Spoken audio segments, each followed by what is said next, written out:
Eh bien, pas du tout.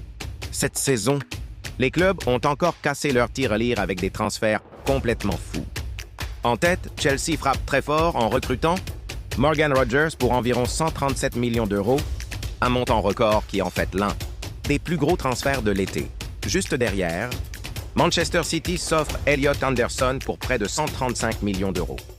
Tottenham n'est pas en reste avec Sandro Tonali, recruté pour plus de 100 millions d'euros, tandis que Matheus Fernandes rejoint également les Spurs pour près de 100 millions. Enfin, le FC Barcelone réalise un gros coup en attirant Anthony Gordon pour environ 80 millions d'euros. Le Mercato 2026 confirme une chose, les prix explosent encore, surtout en Premier League, où les clubs dominent largement les plus grosses dépenses de l'été.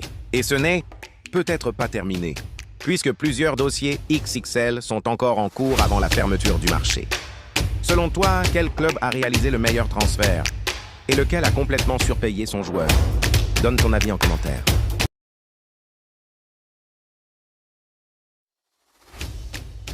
Eh bien, pas du tout.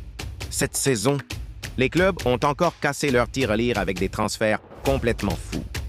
En tête, Chelsea frappe très fort en recrutant Morgan Rogers pour environ 137 millions d'euros, un montant record qui est en fait l'un des plus gros transferts de l'été.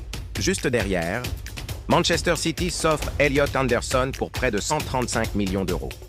Tottenham n'est pas en reste avec Sandro Tonali, recruté pour plus de 100 millions d'euros, tandis que Matheus Fernandes rejoint également les Spurs pour près de 100 millions. Enfin, le FC Barcelone réalise un gros coup en attirant Anthony Gordon pour environ 80 millions d'euros.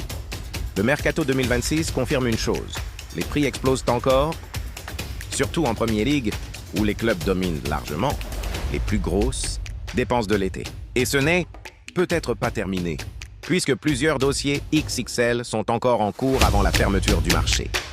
Selon toi, quel club a réalisé le meilleur transfert et lequel a complètement surpayé son joueur? Donne ton avis en commentaire.